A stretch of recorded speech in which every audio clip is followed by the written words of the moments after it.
Hello and welcome to study 24 HR। तो स्वागत है एक बार फिर से आप सभी का हमारे करंट अफेयर्स के सेशन में। करंट अफेयर्स के सेशन में हम लोगों ने लास्ट टाइम 2 सितंबर तक का करंट अफेयर्स कर लिया था। तो आज हम लोग करने वाले हैं 3 सितंबर से लेके 10 सितंबर तक का करंट अफेयर। ठीक है।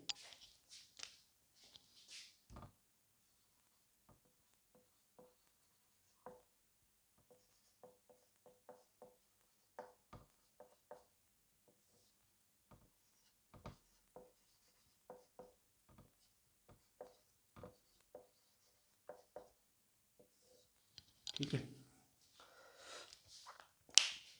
इंटरनेशनल से होते हुए नेशनल करते हुए डिफेंस, इकॉनमी, बैंकिंग सारी चीज़ें करेंगे। और चूँकि अब आपकी जो SBI PO वगैरह हैं, इनके बहुत ज़्यादा दिन नहीं रह गए हैं। IBPS और जो RRB ग्रेड भी हैं, नाबार्ड वगैरह के एग्ज़ाम्स के। तो अब जो हमारा करंट अफेयर्स जो रहा करेगा, जो अभी हम पढ़ते हैं वो तो रहा ही करेगा, इसके साथ हम कुछ एडिशनल चीज़ें भी ऐड करेंगे जो बैंकिंग करंट अफेयर्स के नाम से जानी जाती हैं। ठीक है। तो बैंकिंग करंट अफेयर्स भी हम बहुत ध्यान से पढ़ेंगे, क्योंकि बैंकिंग करंट अफेयर्स ही इन एग्जाम्स में ज़्यादा पूछा जाता है। ठीक है। तो बैंकिंग करंट अफेयर्स भी पढ़ेंगे, एंड ये जो हमारा नॉर्मल नेशनल इंटरनेशनल वाला होता है वो भी करंट अफेयर्स पढ़ेंगे। ठीक है। तो चलिए शुरू करते हैं।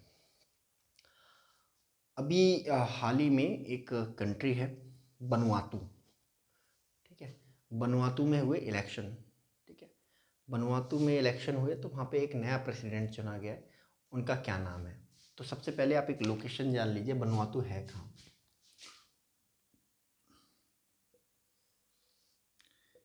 इंडिया है ये। ठीक है। यहाँ पे ये बांग्लादेश हो गया, म्यांमार हो गया, है ना, थाईलैंड हो गया, कंबोडिया हो गया, यहाँ पूरा। और यहाँ कहीं हमारा अंडमान निकोबार द्वीप समूह है। यहाँ ये हमारा इंडोनेशिया हो गया। ठीक है। और यहाँ ये जो एक कंट्री है, सब जानते हैं ऑस्ट्रेलिया के नाम से, है ना, ये ऑस्ट्रेलिया के नाम से, ये ऑस्ट्रेलिया हो गया। ठीक है। इंडोनेशिया हो गया। ठीक है। ऑस्ट्रेलिया के नॉर्थ ईस्ट में जाओगे तो हमें बहुत सारे आइलैंड मिलेंगे। ठीक है। इन्हीं आइलैंड में से एक आइलैंड ग्रुप जो है उसी को नाम जाना जाता है वनुआतू। ठीक है।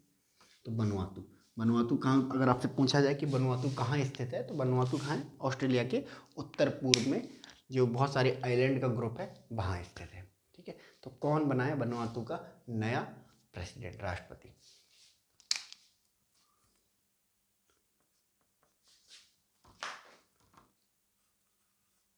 हाल ही में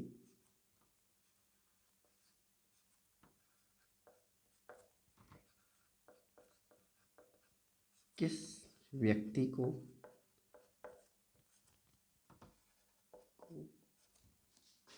द्वीपीय देश वनुआतू का नया राष्ट्रपति चुना गया है?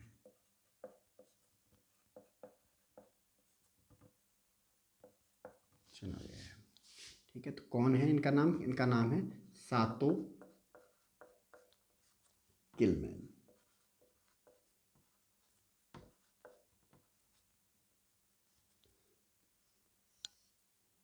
सातो किलमैन साहब को वनुआतू का नया राष्ट्रपति चुना गया है। ठीक है। चलिए नेक्स्ट। अभी हाल ही में हमारे प्राइम मिनिस्टर मोदी इंडोनेशिया में विजिट पे थे, और विजिट के दौरान उन्होंने एक अनाउंस किया कि भाई एक कंट्री जहाँ पर इंडिया की अभी एम्बेसी नहीं है, तो वहाँ पर एम्बेसी खोलने की घोषणा प्रधानमंत्री नरेंद्र मोदी ने की। अब हुआ क्या कि हमारे यहाँ से बहुत सारा जो यूथ है वो बाहर जा रहा है, कुछ कनाडा जा रहे हैं, कुछ ऑस्ट्रेलिया जा रहे हैं, कुछ ब्रिटेन जा रहे हैं, कुछ न्यूजीलैंड जा रहे हैं। तो सबको ऑस्ट्रेलिया, न्यूजीलैंड, ब्रिटेन जैसे देशों का वीज़ा नहीं मिल पाता है। तो कुछ लोग जो ऑस्ट्रेलिया में रहते थे उन्होंने कहा कि ऑस्ट्रेलिया का वीज़ा अगर नहीं मिल रहा है तो ऑस्ट्रेलिया के जस्ट ऊपर थोड़ी सी डिस्टेंस पे, ठीक है, बिल्कुल यहाँ पे एक देश है उसका वीज़ा ले लो।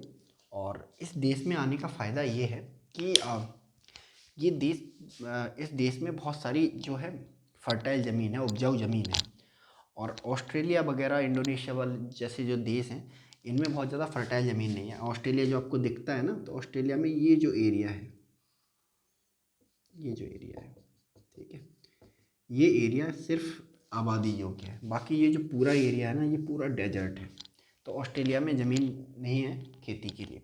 सेम इंडोनेशिया आइलैंड पे बसा हुआ देश है, ठीक है। तो ऐसे में ये जो कंट्री है, इन दोनों देशों में जो फूड की जो कमी है उसको पूरा कर सकता है। और दूसरे इकोनॉमिक टर्म्स में अगर बात करें तो अब जो इस देश में जाके खेती करेगा, ठीक है, तो वो इन ऑस्ट्रेलिया, इंडोनेशिया और ये जो छोटे छोटे देश हैं वनुआतू जैसे, यहाँ पर जो है फूड, जो अपना व्हीट है, राइस है, वो सब बेच के एक मोटा फ़ायदा कमा सकता है, ठीक है। तो इस कंट्री में लोग जाने लगे धीरे धीरे। इस कंट्री में लोग जाते थे ऑस्ट्रेलिया के थ्रू। पहले ऑस्ट्रेलिया का वीज़ा लिया, ठीक है, टूरिज्म का, फिर इस कंट्री में चले गए और सिटीजनशिप ले ली। सेम इंडोनेशिया के थ्रू जाते थे, है ना। तो अब जब हमारे देश के नागरिक किसी दूसरे देश में जाते हैं तो उन्हें कई तरह की परेशानियां होती हैं, कई तरह की शिकायतें होती हैं। तो इस देश में उनकी शिकायतें सुनने वाला कोई एम्बेसी नहीं था, ठीक है। तो इसी वजह से इंडियन गवर्नमेंट है, उसने डिसाइड किया कि इस देश में हम बनाएंगे एक एम्बेसी, इस देश के लिए डेडिकेटेड। तो इस देश का नाम क्या है, ठीक है, तो ये देश है, इसका नाम है तिमोर लेस्ते। तिमोर लेस्ते, ठीक है। तो तिमोर लेस्ते में अभी हाल ही में डिसाइड किया, प्रधानमंत्री नरेंद्र मोदी ने अनाउंस किया कि भाई इस देश में बनाई जाएगी एक एम्बेसी, यानी कि भारतीय दूतावास, ठीक है।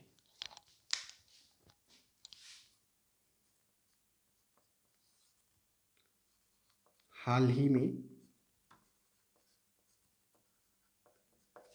भारतीय प्रधानमंत्री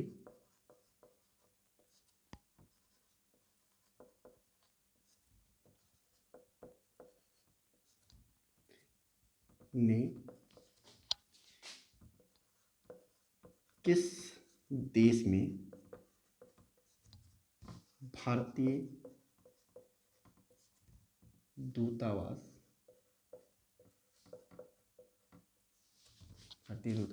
स्थापित करने की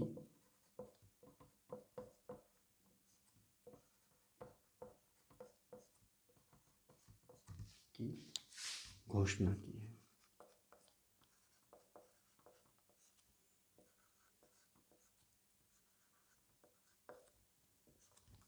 तो इस देश का नाम है तिमोर लेस्ते। तिमोर लेस्ते में भारतीय दूतावास को स्थापित करने की जो घोषणा है, प्रधानमंत्री नरेंद्र मोदी ने हाल ही में की है, ठीक है।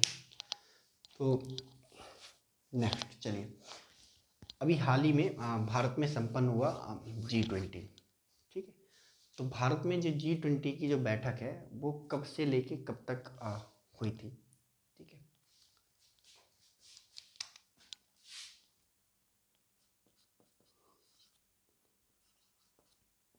हाल ही में भारत में आयोजित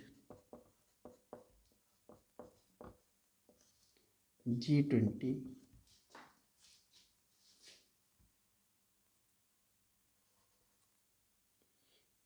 हाल ही में G20 का आयोजन हाल ही में भारत में आयोजित G20 किस तारीख को आयोजित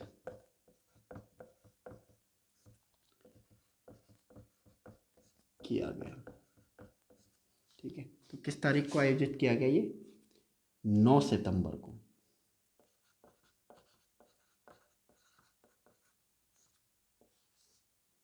9 सितंबर 2023, 9 सितंबर 2023 को भारत में सफलतापूर्वक किसका आयोजन किया गया, G20 का आयोजन किया गया, ठीक है। चलिए इसको नोट कर लीजिए आप लोग।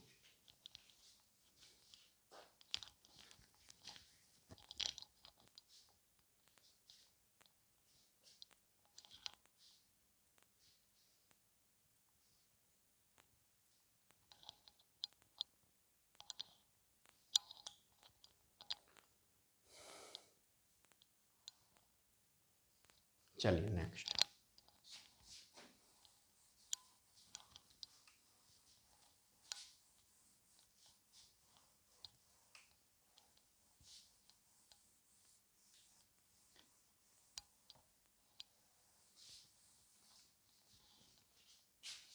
ठीक है, तो G20 का आयोजन सफलतापूर्वक 9 सितंबर को किया गया। हर साल जो भी देश G20 का आयोजन करता है वो एक थीम रखता है उस फंक्शन की, ठीक है, उस आयोजन की। तो हमारे भारत में इस साल हुआ, तो हमने भारत ने भी G20 को एक थीम दी। तो भारत की में जो आयोजित हुआ G20 उसका थीम क्या था, ठीक है।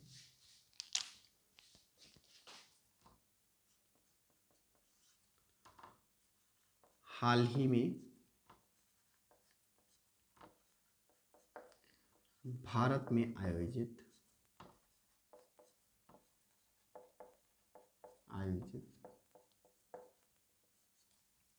G20 का थीम था।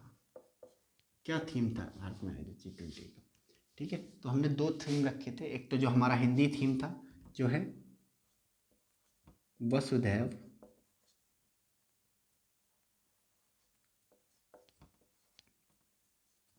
कुटुंबकम।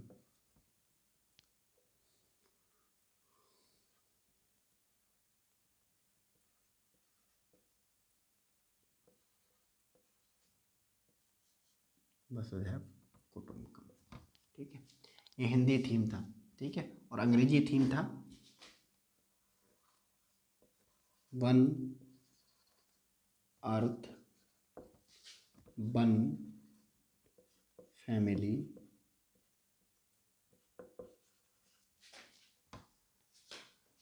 वन फ्यूचर, ठीक है। तो 2 थीम दिए गए। मेन थीम वसुधैव कुटुंबकम था और दूसरा थीम क्या था, one family one earth and one future, ठीक है। चलिए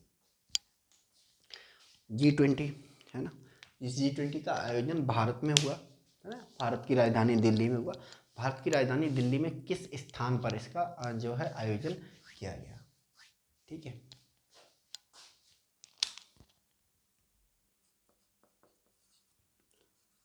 हाल ही में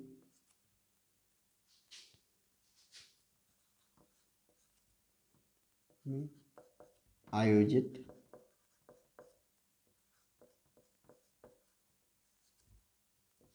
G20 का आयोजन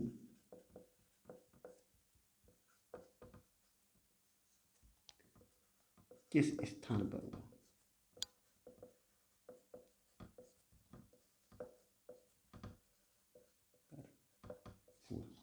ठीक है।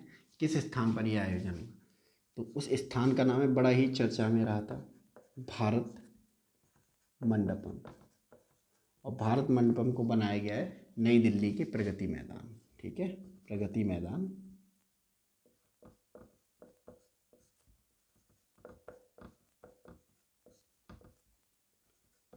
नई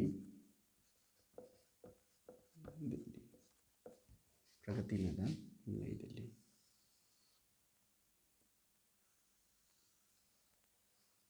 ठीक है।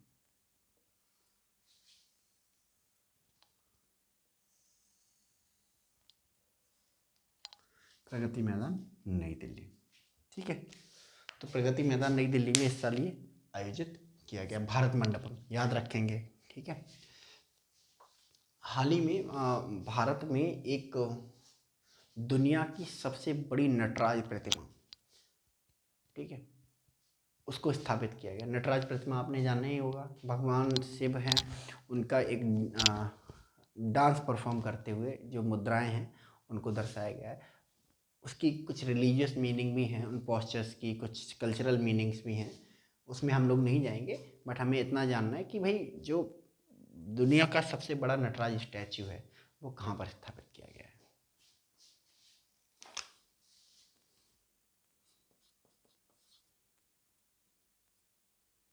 हाल ही में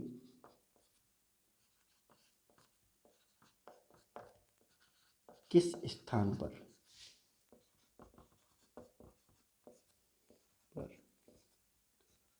दुनिया का सबसे बड़ा सबसे बड़ा सबसे बड़ी प्रतिमा स्थापित की गई है ठीक है। किस स्थान पर? भारत मंडपम में की गई है। अगर आप भारत मंडपम आपने टीवी देखा होगा तो G20 का आयोजन यहीं पे हुआ था। तो भारत मंडपम के जस्ट गेट पर ये 27 फीट लंबी है। ठीक है, 27 फीट लंबी एक नटराज की प्रतिमा लगी हुई है। ठीक है, इसको लगाया गया था। तो ये दुनिया की सबसे बड़ी नटराज की मूर्ति है जिसको भारत मंडपम में स्थापित किया गया है। ठीक है, चलिए नोट कर लीजिए इसे।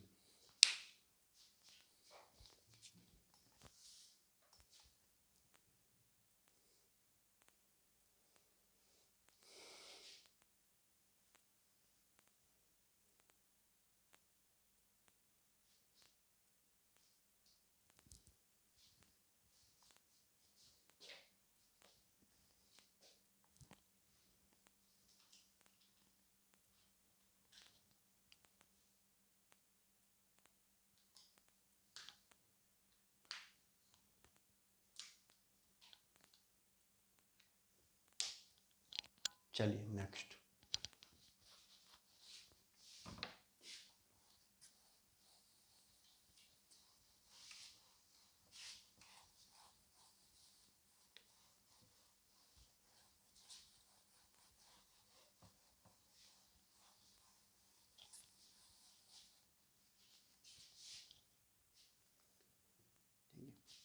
अभी हाल ही में एक बैंक ने एक कार्ड जारी किया है, एक यूनिक तरह का कार्ड जारी किया है जिसको ट्रांजिट कार्ड बोला जाता है।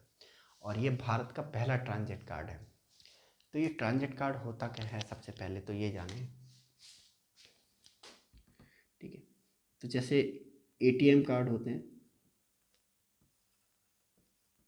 ठीक है, इनका उद्देश्य क्या होता है? पैसा निकालना। ठीक है, पैसा निकालना।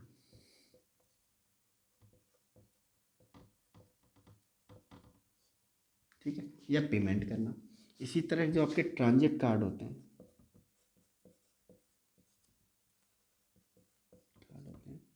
ट्रांजिट कार्ड ATM कार्ड की तरह ही होते हैं, बट इनका यूज पैसे निकालना नहीं होता। इनका यूज होता है किराया पे करना। ठीक है, किराया किराया अदा करना। कैसा किराया अदा करना? रेल, बस, ट्रेन, इन सब का किराया जो है। ठीक है, तो जैसे आप जाते हैं कि मतलब ट्रेन छूट रही है ना, और टिकट नहीं ले सकते हैं, है ना, तो आपके पास अगर ट्रांजिट कार्ड है तो आपको कोई दिक्कत ही नहीं है। ठीक है, बस की बुकिंग नहीं कराई है आपने, जाके बैठ सकते हैं उसमें। आपके पास जब कंडक्टर आएगा तो आप ट्रांजिट कार्ड के थ्रू पेमेंट कर सकते हैं। ऐसे ही आप बस के अलावा जब मेट्रो ट्रेन में जाते हैं तो वहाँ पर भी एक कार्ड वैलिड होगा। जितनी भी आपकी जो सिटी बसें चलती हैं वहाँ पर भी एक कार्ड जो है वैलिड होगा। तो ये अपने आप में पहला ट्रांजिट कार्ड है भारत का। इस ट्रांजिट कार्ड को किस बैंक ने लॉन्च किया है?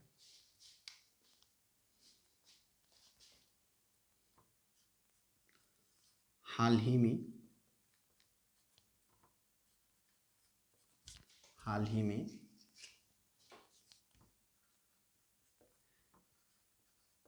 किस बैंक ने भारत का पहला ट्रांजिट कार्ड जारी किया है। किस बैंक ने जारी किया है? तो ये जारी किया है स्टेट बैंक ऑफ इंडिया ने।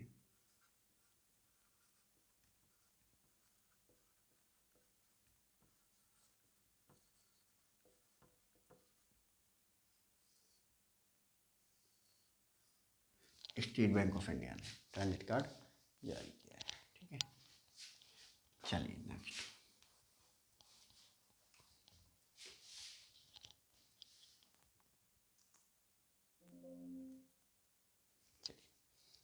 अभी भारत में लॉन्च हुआ पहला यूपीआई एटीएम। तो यूपीआई एटीएम ये होता क्या है? ठीक है, यूपीआई एटीएम को समझने से पहले हम एक नॉर्मल एटीएम पर एक नज़र डालते हैं। एटीएम, ठीक है, एटीएम एक ऐसी मशीन होती है ना, जिसकी फुल फॉर्म क्या है? Automated teller machine. हाँ, चलो बैंक के स्टूडेंट हो, बैंक के भी स्टूडेंट होंगे यहाँ पे, उनको बता देते हैं। इसकी फुल फॉर्म होती है ए फॉर ऑटोमेटेड, ठीक है, टी फॉर टेलर, ठीक है, एम फॉर मशीन, ठीक है, ऑटोमेटेड टेलर मशीन। अब क्या होता है कि इसमें जो बैंक है, बैंक की तरफ से पैसे डाल दिए जाते हैं, जिसके और जिस पर्सन को भी डेबिट कार्ड क्रेडिट कार्ड दिया जाता है, वो अपना कार्ड लेके इस एटीएम में जा सकता है और कार्ड को इंजेक्ट करके पैसे निकाल सकता है। ठीक है, अब प्रॉब्लम क्या अराइज होती है नॉर्मल एटीएम कार्ड के साथ में, एटीएम मशीन्स के साथ में, कि एटीएम कार्ड, एटीएम मशीन से पैसा निकालने के लिए कार्ड होना बहुत ज़रूरी है। और कोई पर्सन मान लो जैसे कार्ड लेना भूल जाता है और उसे पैसे की अर्जेंट ज़रूरत पड़ती है, तो वो पैसे नहीं निकाल सकता है अपने। ठीक है, इसके अलावा दूसरा प्रॉब्लम ये है कि जो एटीएम कार्ड होते हैं हमारे, डेबिट कार्ड या क्रेडिट कार्ड, उसकी एक्सपायरी डेट होती है। ठीक है, और ये जो कार्ड होते हैं वो बने होते हैं किससे? आपके मोस्टली प्लास्टिक से बने होते हैं। और प्लास्टिक हमारे पर्यावरण के लिए कितनी नुकसानदायक है, यह बात आप सारे लोग जानते हैं, है ना। अब नुकसानदायक है, इसको बनाने में और केमिकल्स भी यूज किए जाते हैं जो इसको और नुकसानदायक बना देते हैं। तो जब ये कार्ड एक्सपायर हो जाता है तो लोग इसे डंप कर देते हैं। ठीक है, जब इसको पानी में डंप कर देते हैं तो ये पानी के साथ केमिकल रिएक्शन करके पानी को जहरीला बना देता है। जब इसको ज़मीन में फेंक दिया जाता है तो ये ज़मीन के साथ रिएक्शन करके ज़मीन को जहरीला बना देता है, जिससे क्या होता है, हमारे जो अनाज हम खेतों में पैदा करते हैं वो जहरीला हो जाता है, उसको नुकसान पहुंचता है, जिससे हमारे शरीर को नुकसान पहुंचता है। ठीक है, तो एक्सपायरी डेट होने की वजह से इसके बहुत नुकसान है। ठीक है, फिर सोचा गया कि भाई चलो इसकी एक्सपायरी डेट हटा देते हैं। ठीक है, उन्होंने कहा भाई एक्सपायरी डेट हटाने से क्या होगा? ठीक है, एक ना एक दिन तो ख़राब होना ही होना है, फिर उसके बाद इसको लोग फेंक देंगे। ठीक है, तो पर्यावरण की तरफ अप्रोच को देखते हुए, जैसे अभी पिछले साल एक रिपोर्ट आई थी जिसमें बोला गया था कि हर साल पूरी दुनिया में लोग 300 टन एटीएम कार्ड, यानी कि डेबिट कार्ड और क्रेडिट कार्ड फेंक देते हैं। यानी कि हर साल दुनिया को 300 टन का बोझ उठाना पड़ता है। और ये जो डेबिट कार्ड है कितने सालों से चल रहा है? लगभग 30 सालों से चल रहा है, यानी कि 9,000 टन अभी तक हम लोग डंप कर चुके होंगे। तो इतना सारा प्लास्टिक, वो भी एक डेबिट कार्ड क्रेडिट कार्ड की वजह से हम लोग डंप कर रहे हैं हर साल। ठीक है, तो पर्यावरण के लिए बहुत नुकसानदायक है। तो बैंकों ने सोचा कि भाई दो सॉल्यूशन थे कि या तो इसको लाइफ टाइम कर दिया जाए, इसकी वैलिडिटी जो होती है, एक्सपायरी डेट होती है, उसको ख़त्म कर दिया जाए, लेकिन उससे भी प्रॉब्लम का सॉल्यूशन नहीं निकल रहा था। ठीक है, दूसरा तो लोगों ने सोचा कि भाई यूपीआई एटीएम, बैंकों ने सोचा यूपीआई एटीएम लेके आते हैं। ठीक है, यूपीआई एटीएम से एक तीर से होते हैं दो शिकार। जैसे कि भाई एक तो आपका यूपीआई एटीएम होने की वजह से आपको एटीएम की ज़रूरत होती नहीं है, आपके पास फ़ोन होना चाहिए। ठीक है, आप अपना पैसा निकाल सकते हो। ठीक है, दूसरा जो एटीएम कार्ड की जो बर्बादी है, उसकी वजह से जो प्लास्टिक हमारी ज़मीन में पहुंचता है उसको भी रोका जा सकता है। तो इसलिए ये कॉन्सेप्ट लाया गया यूपीआई एटीएम, यानी कि एक ऐसा एटीएम जो कार्ड के थ्रू नहीं, यूपीआई के थ्रू ऑपरेट होगा। अब ये यूपीआई क्या है भाई? ठीक है। यूपीआई सारे लोग यूज करते होंगे, इसका फुल फॉर्म होता है यूनिफाइड पेमेंट इंटरफेस। ठीक है, एक इंटरफेस है जो बहुत सारी ऐप में मिलेगा, आप गूगल पे, फ़ोन पे वगैरह यूज करते होगे, उसके थ्रू यूपीआई यूज करते होगे। ठीक है, 1 मिनट में आपका पैसा एक बैंक से दूसरी जगह, एक आदमी से दूसरे आदमी के पास पहुंच जाता है। ठीक है, तो कन्वीनियंस बना दिया इसने। ठीक है, तो सिर्फ फ़ोन के थ्रू आप ये चीज़ें कर रहे हो। ठीक है, सेम यूपीआई एटीएम, जब यूपीआई एटीएम आपके पास लॉन्च किया जाएगा तो आपको सिर्फ अपने मोबाइल की ज़रूरत होगी, आपको debit card, credit card carry करना ज़रूरी नहीं है। ठीक है, आपने कभी नहीं देखा होगा कि लोग फ़ोन भूल के चले जाते हो। फ़ोन भूल के कोई नहीं जाता, भूल के क्या जाते हैं लोग, मेनली जो एटीएम कार्ड होता है, डेबिट कार्ड होता है, क्रेडिट कार्ड होता है, तो ये होता है यूपीआई एटीएम, यानी कि यूपीआई के थ्रू पैसा निकालना। ठीक है, सेम प्रोसीजर हुआ करेगा यूपीआई एटीएम का जो अभी यूपीआई में होता है। ठीक है, आप यूपीआई एटीएम पे जाएंगे, ठीक है, आपका एक क्यूआर कोड जनरेट होगा, आप उस क्यूआर कोड को अपने फ़ोन से स्कैन करेंगे, आपका अकाउंट वेरीफाई हो जाएगा एंड आप उससे जितने चाहे पैसे निकाल सकते हैं। ठीक है, तो हाल ही में लॉन्च किया गया इंडिया में एक यूपीआई एटीएम। किस कंपनी ने इस यूपीआई एटीएम को लॉन्च किया है? ठीक है,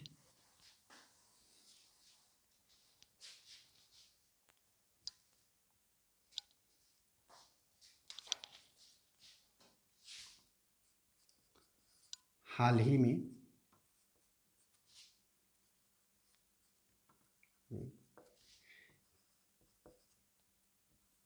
किन कंपनियों ने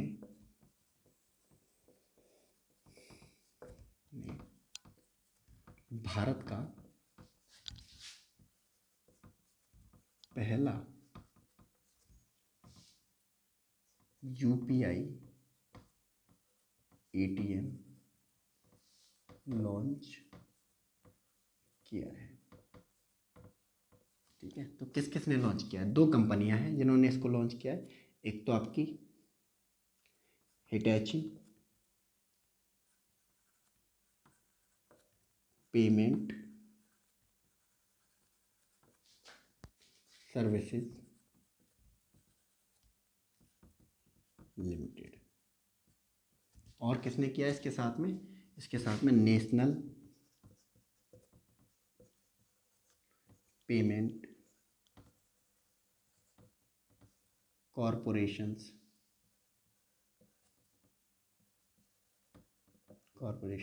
ऑफ इंडिया। तो इन दोनों ने मिलके भारत का पहला यूपीआई एटीएम जो है अभी हाल ही में लॉन्च किया है, Hitachi payment services limited. Hitachi payment services limited क्या है? एक एटीएम बनाने वाली कंपनी है। ठीक है, इसके अलावा national payment corporation of India क्या है? ये हमारा डिजिटल आरबीआई आप इसे कह सकते हो। ठीक है, जैसे आरबीआई सारे बैंकों पे कंट्रोल करता है, वैसे ही NPCI, national payment corporation of India, किस पर कंट्रोल करता है? भारत में होने वाले सारे डिजिटल ट्रांजैक्शन को कंट्रोल करता है। यूपीआई किसने बनाया है? इसी ने बनाया है। भीम यूपीआई किसने बनाया? इसने बनाया। तो बहुत सारे जो डिजिटल करेंसी वाले जो ऐप हैं वो इसके द्वारा बनाए जाते हैं। ठीक है, तो आरबीआई ने अपना जितना डिजिटल बैंकिंग का काम है वो national payment corporation of India को ही दे के रखा है। तो 2 कंपनियां, हिटैची पेमेंट सर्विसेज लिमिटेड जो एटीएम बनाने वाली कंपनी है, national payment corporation of India जो कि भारत में डिजिटल पेमेंट के लिए जिम्मेदार है, उसको बनाया है उन्होंने। दोनों ने मिलकर बनाया है भारत का पहला यूपीआई एटीएम। ठीक है, प्रोसीजर सेम है। ठीक है, यूपीआई एटीएम में आप जाएंगे, क्यूआर कोड जनरेट होगा, है ना, उस क्यूआर कोड को आप लोग अपने फ़ोन से स्कैन करेंगे और अपनी जो राशि है विड्रॉल करेंगे। ठीक है, तो ये यूपीआई एटीएम है। ठीक है, अच्छा, इस यूपीआई एटीएम के लिए जो पैसे निकालने की सीमा है, ठीक है, वो क्या रखी गई है? ठीक है,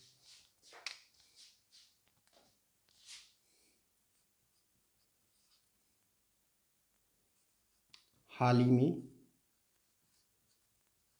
लॉन्च किए गए यूपीआई एटीएम से एक बार में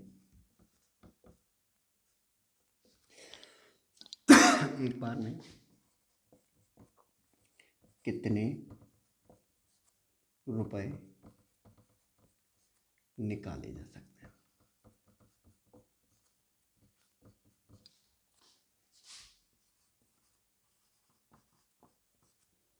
एक बार में कितने रुपए निकाले जा सकते हैं?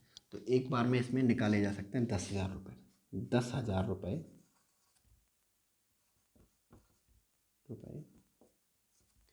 एक बार में प्रति ट्रांजैक्शन। ठीक है, तो एक ट्रांजैक्शन में 10,000 रुपये इससे जो है निकाले जा सकते हैं। ठीक है, तो चलो इसको नोट कर लो।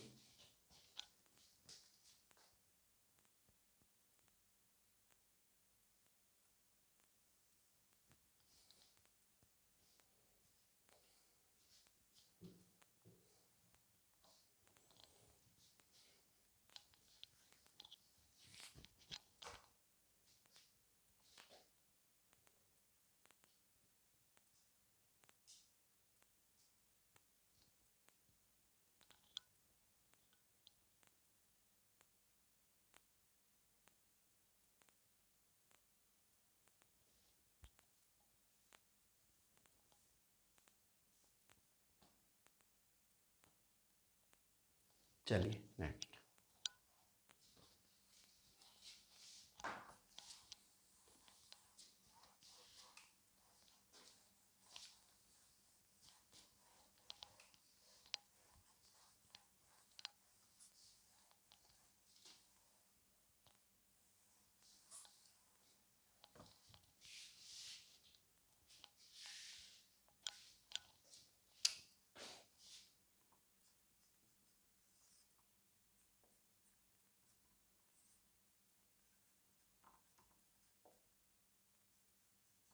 त्रिशूल। त्रिशूल क्या है? त्रिशूल त्रिशूल एक एयर एक्सरसाइज है जो हमारी इंडियन एयरफोर्स भी हाल ही में कंडक्ट करने जा रही है ना? क्या रीज़न है इस एयर एक्सरसाइज को करने का? बेसिकली जो हमारी जो एयरफोर्स है ना, वो है तो एक, उसका एक चीफ होता है, बट वो अलग अलग एरियाज में काम करती है। इस वजह से उसको अलग अलग कमांड में बांटा गया है। ठीक है, जम्मू कश्मीर और आपका राजस्थान एरिया, पंजाब एरिया में काम करने वाली जो एयरफोर्स है उसको एयरफोर्स की नॉर्दर्न कमांड बोला जाता है। जो अरुणाचल प्रदेश की तरफ काम करने वाली जो विंग है उसको अरुणाचल प्रदेश की ईस्टर्न कमांड बोला जाता है।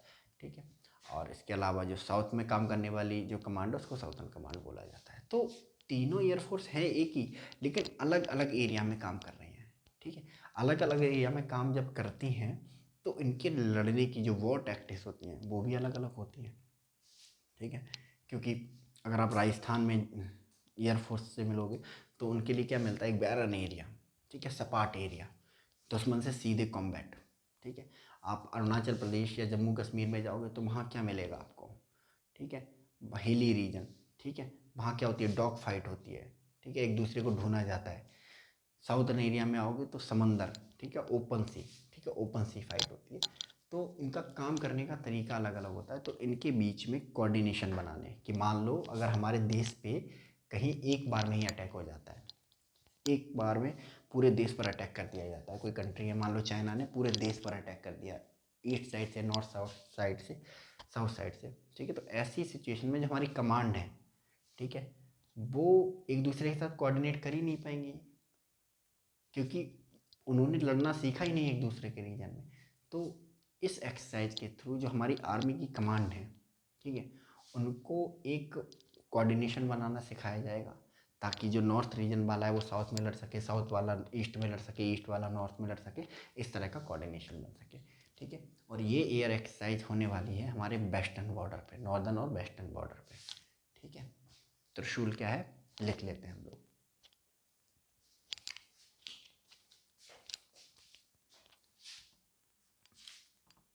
यह भारतीय वायुसेना का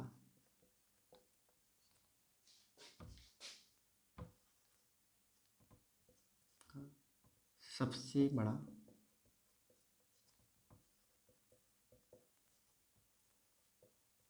युद्धाभ्यास है।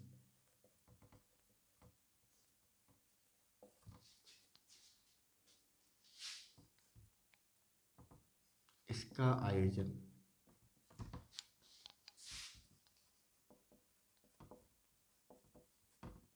भारत की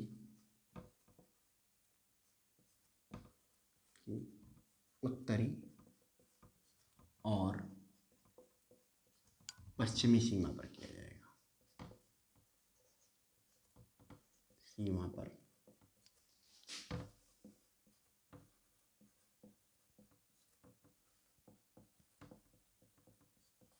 उत्तरी और पश्चिमी सीमा पर किया जाएगा। ठीक है, भारतीय वायुसेना का सबसे बड़ा युद्ध अभ्यास है।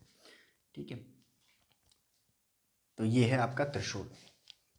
ठीक है, चलिए, तो इस सेशन में हम लोग इतना ही रहने देते हैं। अभी आधा जो करंट अफेयर्स है वो बाकी है, क्योंकि टाइम समाप्त हो रहा है इसलिए हम आगे बढ़ नहीं पाएंगे, वरना वीडियो बहुत ज़्यादा लंबी हो जाएगी।